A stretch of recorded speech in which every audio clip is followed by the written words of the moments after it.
Lo invito por favor que se ponga sobre sus pies.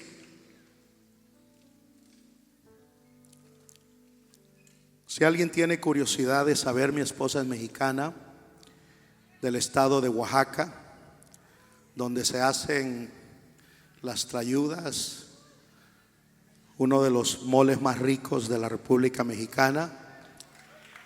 Gloria a Dios, porque no me quiero meter en problema con los de Puebla. Se hacen los molotes, las tlayudas y un sinnúmero de ricos alimentos. Un estado hermoso, bello. Si usted no conoce el estado de Oaxaca, lo invito que si tiene la oportunidad que vaya, no se va a arrepentir. Gloria a Dios. Hebreos, por favor, capítulo 11. Hebreos capítulo 11. Vamos a leer el versículo 24.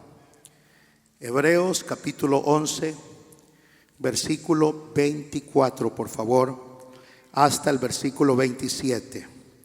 Gloria a Dios. Usted como yo tenemos el privilegio de abrir brecha, preparar el camino para los siguientes seis servicios que vienen. Amén. Gloria a Dios. Hebreos 11, versículo 24 al 27. Y cuando usted lo tenga, me puede por favor indicar con un amén. Vamos a leer la palabra de Dios. Dice así en el nombre de Jesús. Hebreos 11, versículo 24 al 27. Por la fe, Moisés, hecho ya grande, rehusó llamarse hijo de la hija de Faraón, escogiendo antes ser maltratado con el pueblo de Dios que gozar de los deleites temporales del pecado, teniendo por mayores riquezas el vituperio de Cristo que los tesoros de los egipcios, porque tenía puesta la mirada en el galardón.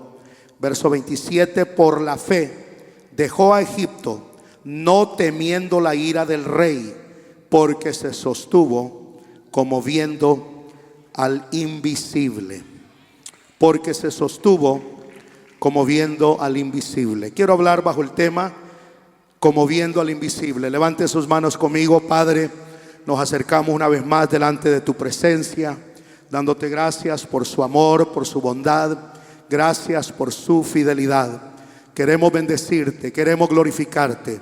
Queremos, Señor, seguir dándote la honra, la gloria, porque usted se lo merece. Sabemos que como su palabra es viva y eficaz, como es palabra que sale de tu misma boca, de tu misma naturaleza, porque como usted es vida, su palabra es vida, estamos convencidos que hará la obra, que no regresará vacía, que traerá sus frutos, Señor, en el nombre de Jesús. Gracias, Padre. Amén. Por favor, ocupen sus asientos como viendo al invisible. El capítulo 11 del libro de Hebreos es un capítulo impactante, es un capítulo inspirador. Es el capítulo que en resumen nos presenta aquellos grandes hombres y aquellas grandes mujeres que fueron usados poderosamente por Dios. Este capítulo nos habla de los hombres y mujeres que en manos de Dios lograron realizar grandes cosas. Sus vidas están marcadas con anécdotas e historias de grandes sucesos, logros y hazañas impresionantes. Sin duda, fueron personas escogidos y usados poderosamente. La lista que aparece en este capítulo son de personajes bíblicos de capacidades y habilidades excepcionales. Sus logros hablan de su carácter, hablan de su resistencia, habla de su persistencia y de la firmeza progresiva activa que los llevó a convertirse en grandes héroes de la fe por la causa del reino de los cielos. Estos héroes de la fe son una eminencia en el reino de Dios, son los excepcionales, son los sobresalientes en el plan y el propósito de Dios en la tierra.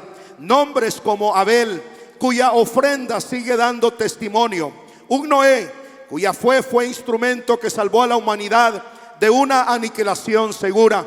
El gran patriarca Abraham, del cual antes de su llamado no hay registro de haber tenido una experiencia personal con Dios. Sin embargo, al ser llamado por el Eterno, él solo creyó, salió de su casa y de su tierra, donde le estaba yendo muy bien materialmente hablando, Pero la Biblia dice que salió sin saber a dónde iba y lo que le pasaría. Sin embargo, su fe le fue contado por justicia, y con el tiempo se convirtió en padre de la nación de Israel y también en bendición de todas las naciones. Nombres también como Samuel, que nació y creció en un tiempo de oscuridad espiritual en el pueblo de Israel.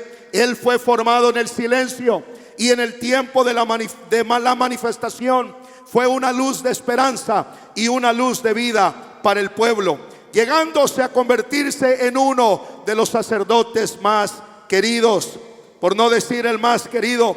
Pero también las mujeres en el plan divino no pueden faltar. Mujeres como Sara, Rebeca, Raquel, la gobernadora Débora, como la profetisa Hulda. Esta mujer fue usada para darle el mensaje profético al rey Josías, quien trajo un gran avivamiento a un pueblo que se encontraba en caos. Estos grandes héroes de la fe, hombres y mujeres de Dios, fueron personas altamente usados, personas que en Dios desplegaron un gran poder, una gran valentía, una firmeza y una seguridad en Dios, al grado que los grandes obstáculos los veían como una oportunidad para que la gloria de Dios diese testimonio de la grandeza del Eterno. La Biblia nos dice que lograron, hicieron, realizaron y derrotaron y conquistaron enemigos y grandes ejércitos.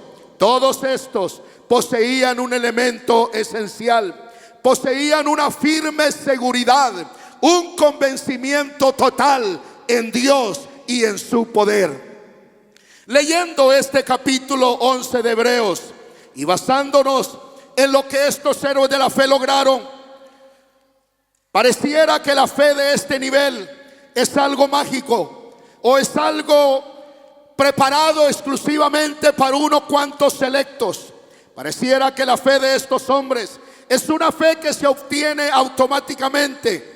Pareciera que la fe es algo que se recibe instantáneamente. Sin embargo, lo contrario es lo cierto. Estos hombres no siempre tuvieron este nivel de fe que este capítulo nos habla. Estos grandes héroes de la fe no siempre desplegaron esta valentía que este capítulo nos presenta. No siempre fueron valientes, tal como lo indica la letra sagrada. No siempre fueron grandes personas de fe, tal como lo testifica este capítulo. Estos héroes de la fe tuvieron que pasar por un proceso para llegar a tener la fe que la letra lo indica. Hebreos capítulo 11 nos presenta el resultado de este proceso. Hebreos capítulo 11 nos presenta a los héroes de la fe en su momento culminante, cuando al fin lograron llegar a la plenitud de su capacidad, conseguido por ese proceso al cual entraron y nunca se salieron hasta que Dios en ellos los perfeccionó. Estamos viendo las hazañas como la evidencia de este proceso terminado. No siempre vivieron en lo alto, en la cima, en la plenitud de su potencial. Desde su llamamiento tuvieron sus propias dudas, sus propias dificultades y sus propias limitaciones. Eran tan humanos como nosotros. Muchos de ellos iniciaron con miedo, preocupados. Otros se veían inferiores, sin ninguna capacidad o habilidad para cosas grandes. Este nivel de fe que el capítulo 11 nos da testimonio en la vida de estos hombres, tuvieron un inicio, un proceso y una culminación. El camino hacia el nivel de una dependencia en Dios, seguros que Dios jamás los iba a defraudar y que todas las promesas que recibieron de Él se cumpliría, fue largo y en momentos difícil y doloroso. Sin embargo, no se salieron del proceso hasta que el producto final estaba terminado. Entonces pudieron enfrentar los peligros con seguridad, estar frente a frente con el enemigo y no tener miedo, ver los obstáculos y en lugar de retroceder, agarrar valor y avanzar, aleluya, con vehemencia. O como el título del mensaje lo indica, se mantuvieron firmes en los momentos más difíciles de su vida, porque veían al invisible obrar a través de sus obras, a través de su poder y a través de su providencia. Denle un aplauso fuerte al Señor si usted lo cree. Aleluya. El invisible está aquí en esta noche, en este lugar, y desde el inicio lo estamos alabando y lo estamos glorificando. Uno de los versículos que nos da la definición exacta de la fe es Hebreos 11:1. Es pues, dice esta escritura, la fe, la certeza de lo que se espera, la convicción de lo que no se ve. En este pasaje vemos que fe es confianza y fe es seguridad. La confianza y la seguridad en Dios. El problema que enfrentamos para tener una seguridad y una confianza radica en que Dios es espíritu, y en su estado divino o en su calidad de espíritu. Juan 4:24 dice que Él es invisible, no se puede ver ni palpar físicamente. Nuestra naturaleza humana está acostumbrada a creer todo lo que ve y todo lo que toca. Es así como el que es atraído por el evangelio y se convierte, inicia creyendo en Dios. Sin embargo, su fe se encuentra en un estado frágil, en un estado débil y carente de una firmeza inmovible. Para que la fe sea firme y permanente, el convertido pasa por etapas. Dios permite que pasen experiencias en su vida como proceso para que el crecimiento de su fe y dependencia en Dios vaya aumentando. La palabra de certeza en la Biblia en inglés de Hebreos 11:1 es la palabra sustancia. Y la palabra sustancia nos enseña que significa algo que está debajo. Según el griego antiguo, la palabra de sustancia es hipostasis. Y la mejor referencia para esta palabra como algo que está debajo es el fundamento. Algo que está debajo. La fe es la certeza de lo que se espera. La fe es algo que está debajo. La fe es una sustancia. La fe forma ese fundamento firme en nuestras vidas. En otras palabras, cuando decidimos depositar nuestra fe en el eterno, en el todopoderoso, hacemos de él fundamento debajo de nuestra vida, y es ahí donde se manifiesta firmeza, permanencia, convicción, estabilidad, aleluya, en nuestras vidas. Porque a través de la fe en él nos paramos sobre un fundamento, y como ese fundamento es sólido, como ese fundamento es inmovible, entonces el que está parado sobre ese fundamento también es inmovible. Es estable, es firme, nada ni nadie lo puede mover. Eso es lo que sucedió en la vida de estos héroes de la fe. Sustancia, aquello que está debajo. Jesús es ese fundamento. Refiriéndose al fundamento, Jesús dijo que cuando el fundamento es sólido, fuerte y firme, nada puede hacer mover la casa de su lugar. Según Mateo 7, verso 24 al 25, nos enseña que la casa que fue fundada, construida sobre la roca, fue atacada. Descendió lluvia, vinieron los ríos, soplaron vientos y golpearon contra aquella casa. Y testifica la escritura, y no cayó. No cayó por el fundamento sólido, el fundamento estable, mantuvo la casa firme y la mantuvo segura. Sin embargo, para llegar a este nivel de fe, A modo que aunque descienda la lluvia de los problemas, lleguen los ríos de las dificultades, soplen los vientos de los ataques del diablo, tirando, golpeando, dando con furia, y no ser movido por nada en el mundo, menos caer de la firmeza. Toma tiempo.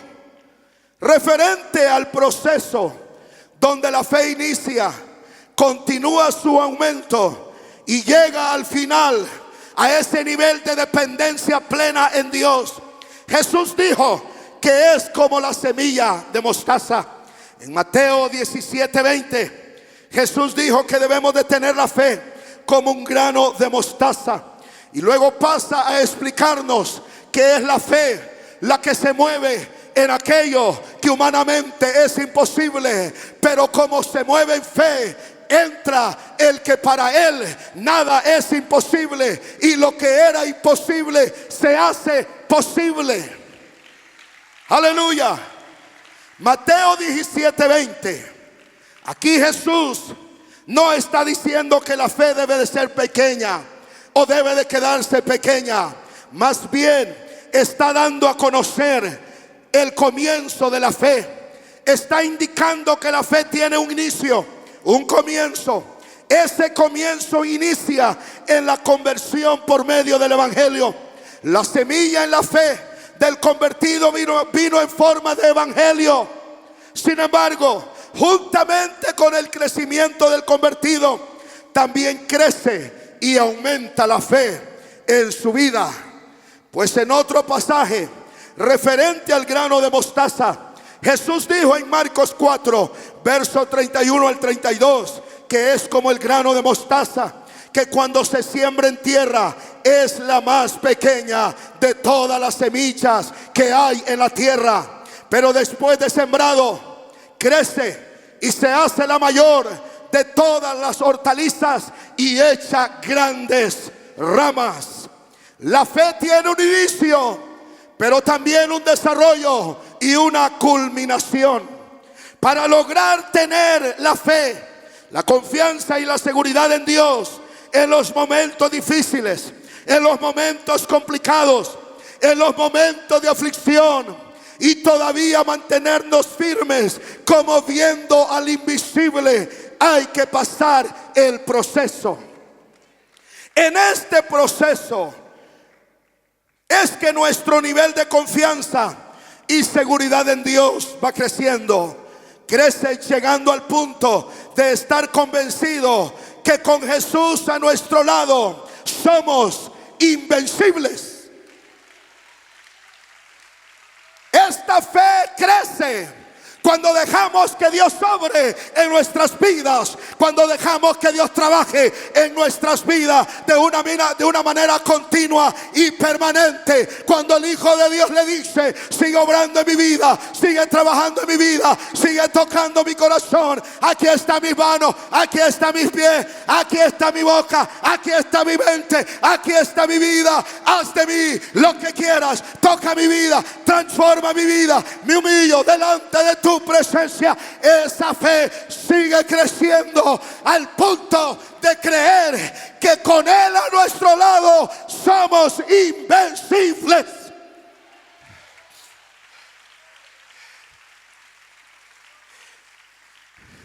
Regresando al versículo de Hebreos 11:27, hablando acerca de Moisés, dice que por la fe dejó a Egipto. No temió la ira del rey, porque se sostuvo como viendo al invisible. Moisés no le tuvo miedo a Faraón, porque el invisible estaba ahí. No lo podía ver, no lo podía tocar, pero lo podía sentir, y algo era, aleluya, presente en su vida, la realidad que aquel que lo había llamado estaba con él. Es por eso que no tuvo miedo al rey, porque se sostuvo como viendo al invisible.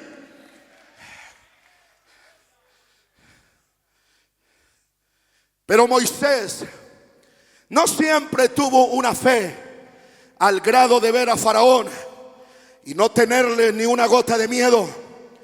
Esto fue logrado paso a paso hasta llegar al punto de decir: este es un mortal como cualquier otro. Su fe tuvo un inicio, su fe tuvo un proceso y su fe tuvo una culminación.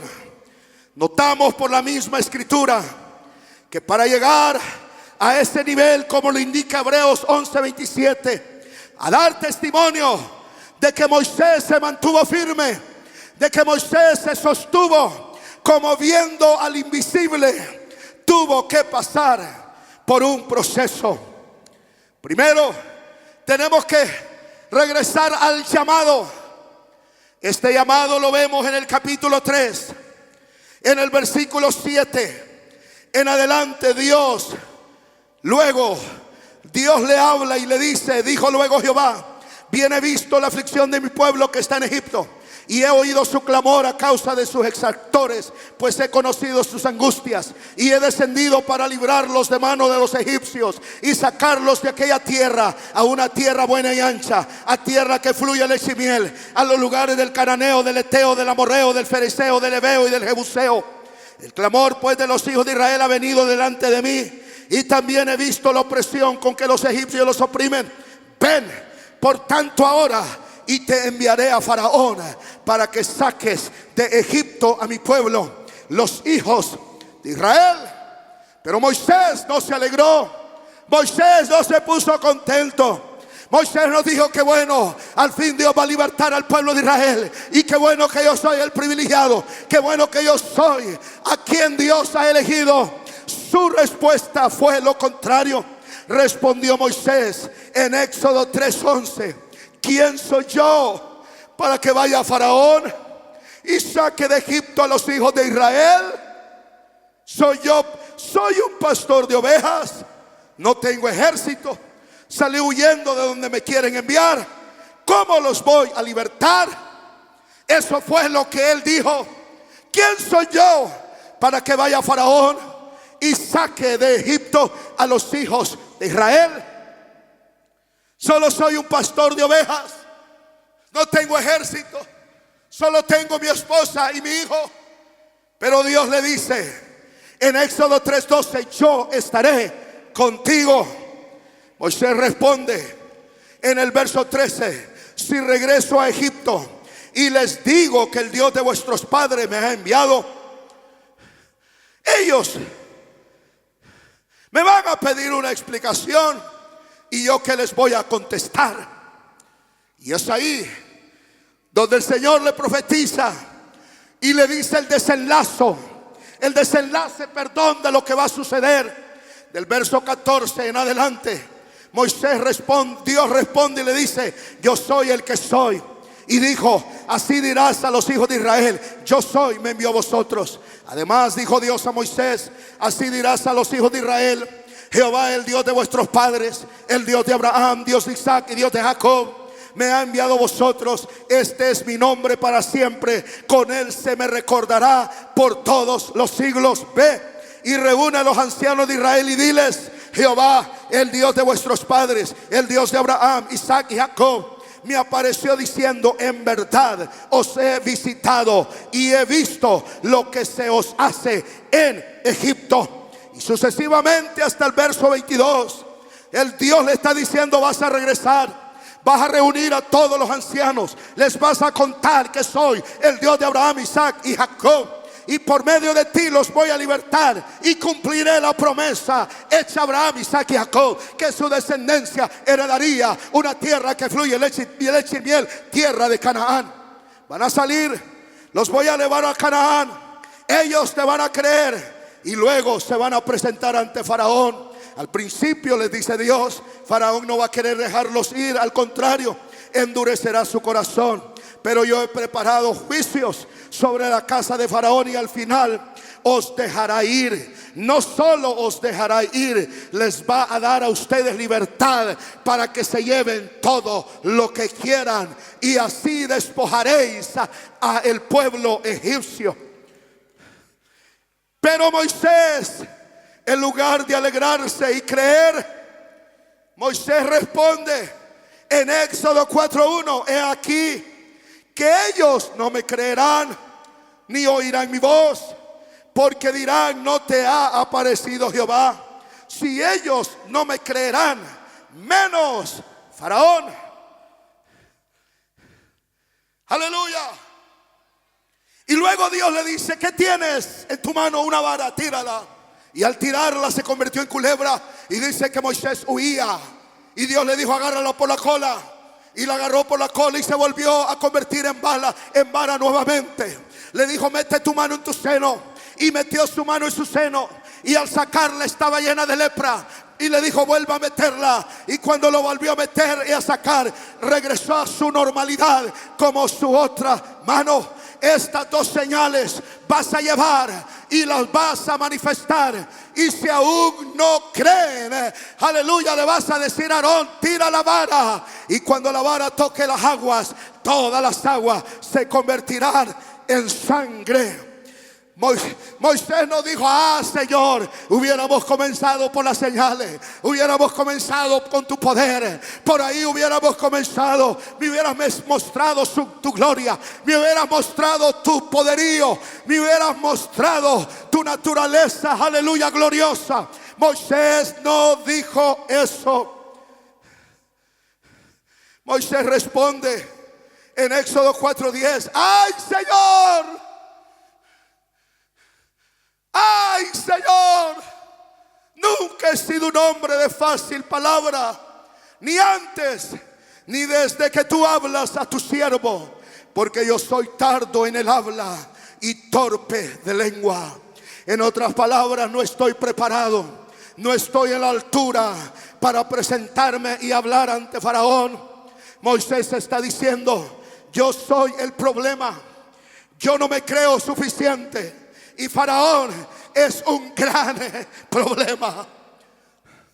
Pero aunque Moisés rehusó, viendo que la decisión divina era permanente, pidió una ayuda. Y ahí es donde aparece Aarón en escena, quien hablaría en lugar de él y Moisés en lugar de Dios. Moisés sería la boca de Dios y Aarón sería la boca de Moisés. Y ante Faraón mirarían a Moisés como una deidad y mirarían a Aarón como un profeta. Aleluya, porque él era el que ordenaba para que Aarón extendiera la vara y lo sobrenatural se realizara de una manera impresionante. Ahora la Biblia nos lleva al capítulo 5. Moisés regresa, Aarón ya lo está esperando. Reúne a los ancianos y le cuenta las maravillas y le cuenta cómo Dios se manifestó a él y cómo Dios le dijo que regresara. Y la Biblia dice que los ancianos le creyeron. Ahora ellos están con los ánimos por las nubes, pero yo veo a un Moisés por dentro decir, ¿en qué lío me metí? ¿En qué problema me metí? ¿Por qué? Ahorita le voy a decir por qué. La Biblia nos lleva al capítulo 5, donde por primera vez Moisés se presenta ante Faraón. Éxodo 5:1 dice, Moisés y Aarón entraron a la presencia de Faraón y dijeron, Jehová el Dios de Israel dice así, deja ir a mi pueblo a celebrarme fiesta en el desierto. ¿Sabe lo que le dijo Faraón? Faraón, no conozco a tu Dios y no sé de lo que hablas, deja de molestar, mejor vete. Aleluya, y los ignora. La primera vez que se presentaron ante Faraón, Moisés lo vio como un fracaso total. ¿Por qué? Porque al leer la palabra de Dios, ellos fueron ignorados. Moisés se sintió derrotado, Moisés se sintió desanimado, Moisés se sintió confundido. Es por eso que regresando de haberse presentado ante Faraón por primera vez, en el verso 22 y en el verso 23, la Biblia nos enseña, entonces Moisés se volvió a Jehová y dijo, Señor, ¿por qué afliges a este pueblo? ¿Para qué me enviaste? ¿Para qué me enviaste? Porque desde que yo vine a Faraón para hablarle en tu nombre, has afligido a este pueblo y tú no has librado a tu pueblo. Aquí vemos a un Moisés quejándose. Esto es un error, esto es un fracaso. Él se sentía un fracaso rotundo, pero Dios le volvió a decir: Moisés, no te desanimes. Moisés, este es plan mío. Moisés, solo confía en Dios. ¿Alguna vez le ha pasado a usted que hay cosas que Dios permite que el Hijo de Dios experimente, que el Hijo de Dios pase, pero no lo entendemos? Al contrario, nuestra oración es: Señor, ¿pero por qué? ¿Por qué está sucediendo esto? ¿Por qué me está pasando esto? Por favor, dame entendimiento. Ábreme mi entendimiento. Yo quiero entender cuál es tu plan. Yo quiero saber qué es tu propósito. Yo quiero saber qué es lo que está pasando. Pero hay momentos que Dios no explica. Hay momentos que Dios lo explica en un estado de proceso, poco a poco, pero la gloria al Eterno, que Él tiene paciencia. Y eso es lo que pasó con Moisés. Dios tuvo paciencia con él. Dios estaba tratando con él. A él era materia en proceso. Dios le vuelve a decir: vuelve a presentarte ante Faraón. Puedo oír a Moisés decir: para que sea el mismo desenlace como la primera vez. Me ignore Faraón y me diga: estoy demasiado ocupado, mejor vete. Pero Dios le dijo: preséntate ante Faraón, pero en esta ocasión habrá señales delante de Faraón. Ahora verás, le dice Éxodo 6:1, lo que yo haré a Faraón, porque con mano fuerte los dejará ir y con mano fuerte los echará de tu tierra. Habló todavía Dios a Moisés y le dijo: yo soy Jehová. El verso 4: también establecí mi pacto con ellos de darles la tierra de Canaán. Aleluya. Verso 6: por tanto dirás a los hijos de Israel: yo soy Jehová. Aquí está Dios dándole palabras de vida. Aquí está Dios motivándolo. Aquí está Dios ministrando. Aquí está Dios tratando en su vida. Dios sabía la duda. Dios sabía el miedo. Dios lo conocía bien. Pero Dios estaba ministrando. Dios estaba quitando todos esos obstáculos que no permitían que la gloria de Dios descendiese. Pero Dios estaba trabajando con él. Pero Moisés le dice en Éxodo 6:12: si tu pueblo no me cree, ¿cómo me creerá Faraón? Yo soy torpe de labios. Le vuelve a recordar: ¿cómo pues me oirá Faraón? Ahora, hasta este punto Moisés duda, se cree inferior, no se siente apto para esta misión, se siente fracasado, no se siente como el indicado. Su actitud de fe no es muy alentador para el pueblo. Aún así, Dios está dispuesto a seguir con la misión con un hombre que todavía seguía dudando. Ahora, pero en el versículo 6 del capítulo 7, yo veo un leve cambio en la conducta de Moisés. Pues esa escritura dice: e hizo Moisés y Aarón como Jehová les mandó, así lo hicieron. Y en Éxodo capítulo 7 del 8 al 13 vemos que se presentan en segunda ocasión ante Faraón. En el primer encuentro Faraón los ignora por completo. En este segundo Faraón le pide señal, y ahí es donde Moisés, aleluya, le hace seña a Aarón y tira la vara y se convierte en culebra. Los hechiceros también tiraron sus varas y también se convirtieron en culebras. Pero la Biblia dice: y la vara de Moisés comió la vara de los hechiceros. Aquí hubo otro cambio en la vida de Moisés. Yo veo a Moisés decir: como que estoy en el equipo correcto. Porque aunque los hechiceros también convirtieron las varas en culebra, pero la vara de nosotros comió la vara de los hechiceros. Como que este Dios sí tiene razón, como que este Dios no es como los dioses de los egipcios, como que este Dios es diferente, como que este Dios es diferente, como que este Dios, aleluya, si es lo que Él dice ser.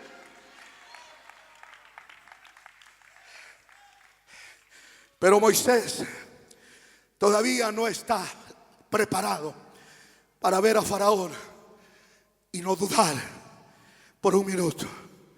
Y ahora nos lleva la escritura a la tercera ocasión cuando se presentan ante Faraón. Éxodo capítulo 7, verso 14 al 25. Levántate de mañana y preséntate delante de Faraón. Ordena a Aarón que golpee con la vara el agua. Y la Biblia dice que todas las aguas se convirtieron en sangre. Aquí la fe de Moisés aumentó más, porque cuando esa vara tocó el agua, se tiñó de rojo. Y Moisés dijo, como que estoy creyendo un poco más. Y poco a poco Moisés se estaba alejando de la duda, de ese espíritu de inferioridad. Escúcheme bien, Moisés no estaba preparado para sacar a un pueblo, aleluya, dudando todavía, con una fe a media o una fe en proceso. Caminar en el desierto no era cualquier cosa. Tenía que ser un hombre de fe, tenía que ser un hombre que confiase completamente en la providencia del Eterno. El desierto donde no hay comida y el tener que guiar a un pueblo de más de 1 millón de personas, se requiere una dependencia total en el Eterno.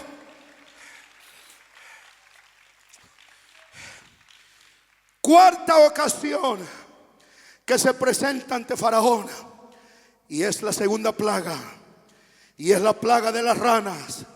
En esta ocasión la fe de Moisés volvió a aumentar.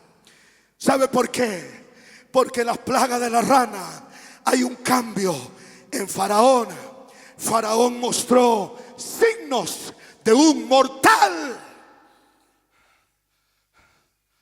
Porque el verso 8 dice: llamó Faraón a Moisés y a Aarón y le dijo: por favor, ora por mí, para que Dios, el Dios de ustedes, quite esta plaga.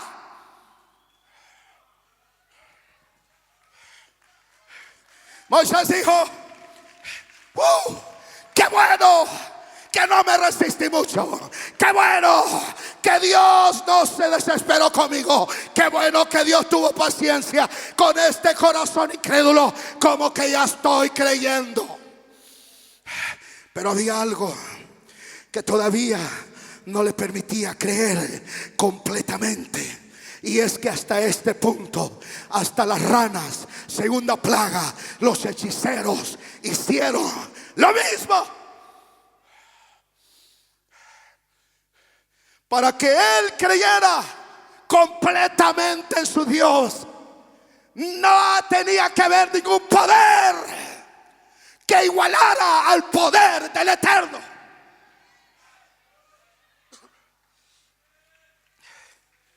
Viene la tercer plaga, la de los piojos. En Éxodo 8, verso 16 al 19. Y con esta plaga, la fe de Moisés llegó a su culminación. Porque los hechiceros trataron de hacer lo mismo. Y la letra divina dice: no pudieron.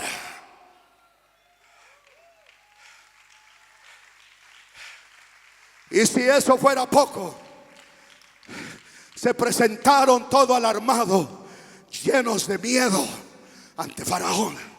Y le dijeron: Faraón, tenemos problemas, estamos en problemas.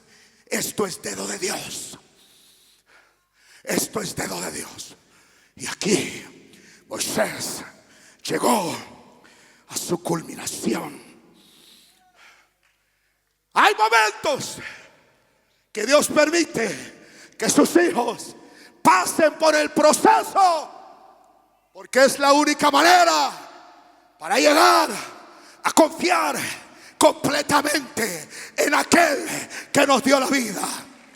Pero hay momentos que ese proceso es doloroso. Nos toca llorar, nos toca sufrir, y hay momentos que no lo entendemos, pero es Dios quien está con su mano en el barro. Nos está formando para que conforme vayamos pasando ese proceso, lleguemos a decir: con Cristo soy invencible. Hay alguien que lo cree aquí en esta hora. Hay alguien que cree que con Cristo somos invencibles. Aleluya, aleluya. Yo no sé cuántos han venido mientras están en ese proceso y han llorado antes de bañarse y ponerse el vestido más bonito, pero aquí están.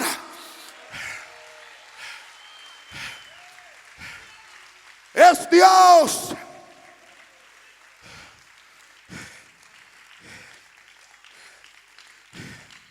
Es aquí donde me dirijo a la iglesia Pentecostal Unida Hispana como una organización e iglesia. Esta iglesia ya no es una niña, es una gran señora. No me dirijo a una niña, me dirijo a una señora, la señora de Jesús. Me dirijo a una iglesia que ya llegó a la madurez, no como una iglesia inmadura, no como una iglesia débil.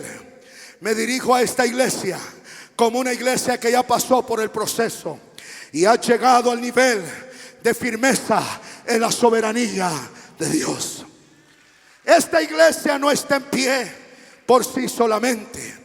Esta iglesia no es una iglesia firme porque nació firme. Sus inicios fueron pequeños. Sus comienzos sucedió a lo mejor fuera del radar, en el anonimato. Quizás en sus inicios los de afuera, unos o muchos, se reían, se burlaban y hacían escarnio.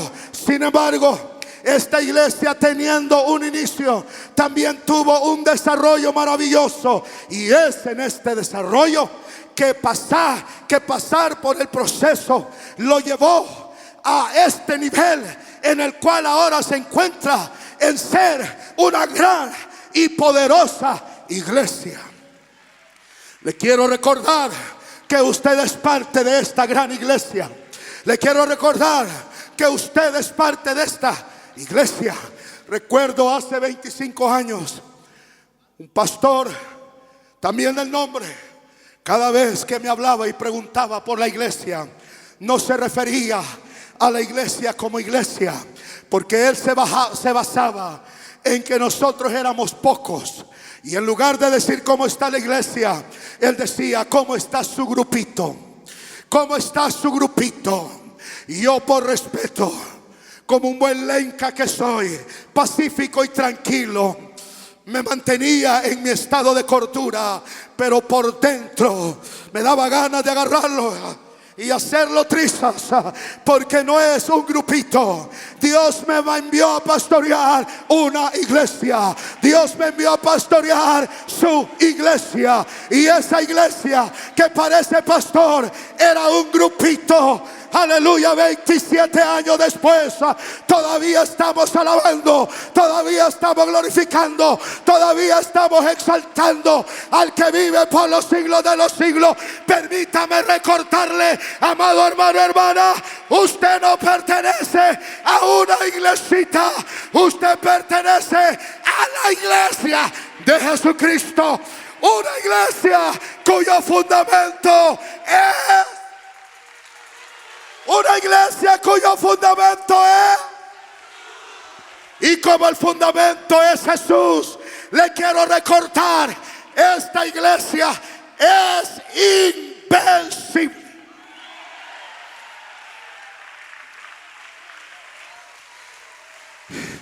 Si usted lo cree, alabe por unos momentos. Si usted lo cree, glorifique por unos momentos. Si usted lo cree, dele la gloria y la honra y la alabanza a el Eterno. Por Él estamos aquí. Por Él estamos aquí. Por Él estamos aquí. Por Él estamos aquí. Por Él estamos aquí. ¿Cuántos dicen que viva el Rey? Más fuerte, que viva. Un aplauso.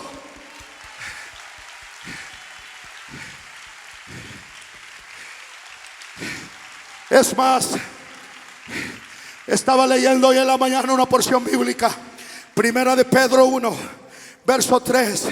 Bendito el Dios y Padre de nuestro Señor Jesucristo, que según su grande misericordia nos hizo renacer para una esperanza viva por la resurrección de Jesucristo de los muertos, para una herencia incorruptible, incontaminada e inmarcesible, reservada en los cielos para vosotros. Verso 5: que sois guardados por el poder de Dios mediante la fe, para alcanzar la salvación que está preparada para ser manifestada en el tiempo postrero.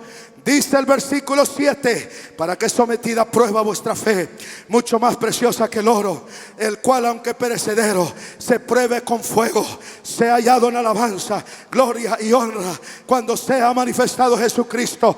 Permítame explicarle lo que he leído. Lo que el escritor Pedro nos está diciendo es que la iglesia, todos los problemas, todas las luchas, todas las pruebas, todo eso solamente sirve para prepararnos para ese día glorioso. En otras palabras, no hay nada que mate a la iglesia.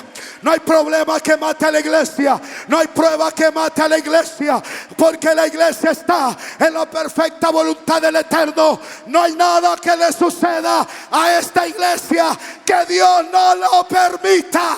Y si Dios lo permite, es como instrumento para prepararnos para ese glorioso día. De manera que goces en las pruebas, de manera que goces en las luchas, de manera que goces en las tribulaciones. Porque si usted está fundamentado en la roca que es Cristo, solamente Dios lo está preparando. Dije, solamente Dios lo está preparando. Es Dios preparándolo para que dependa más de Él. Es Dios preparándolo para que confíe más en Él. Es Dios preparándolo para que su alabanza sea mejor, para que su oración sea mejor, para que su testimonio sea mejor, para que su fe sea más firme. Hay alguien que lo cree.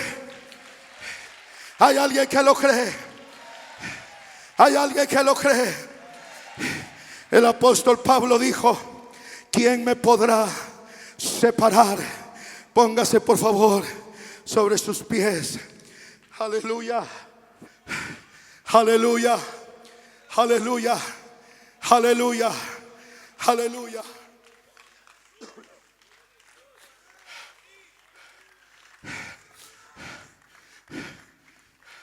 Desde que usted se convirtió a Jesús,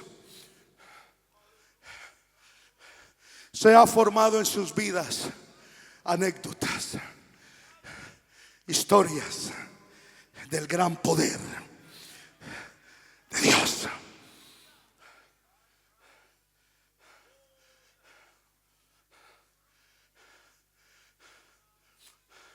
¿Sabe por qué Abraham, después de que Dios le dice: sacrifícame tu hijo, tu único hijo? ¿Sabe por qué en lugar de debatir, de contradecir o de negarse, se levantó muy de mañana, preparó su animal, su asno, se llevó a su hijo y se dirige a uno de los montes que Dios le había dicho. ¿Sabe por qué? Porque él había pasado por el proceso. Él ya conocía a su Dios. Porque desde que recibió el llamado hasta que escucha el mandato de ofrecer lo que más amaba, en ese proceso él llegó a confiar plenamente en su Dios. Él sabía que lo que Dios le había prometido, aún contra los poderes de la misma muerte, Dios lo tenía que cumplir.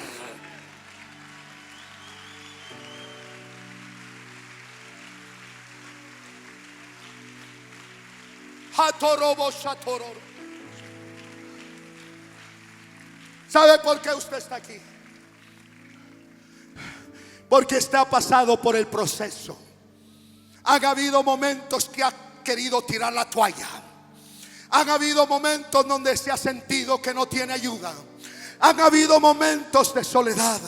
Han habido momentos que ha llorado de frustración, ha llorado de coraje, ha llorado de turbación. Hay momentos que se ha autogolpeado psicológicamente a usted mismo. Ha pasado por momentos que ha llorado en secreto.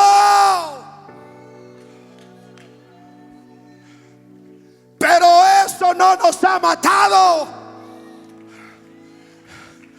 porque el poderoso ha estado con nosotros. Alabe a Dios porque Él no se ha ido. Alabe a Dios porque Él ha estado con nosotros. Alabe a Dios porque Él es fiel y verdadero. Alabe a Dios porque no hay nadie como Él. Alabe a Dios porque Él es grande. Puede alabar a Dios por unos segundos y decirle gracias por ese proceso. Ahora confío más en ti. Ahora creo más en ti. Ahora me he agarrado más.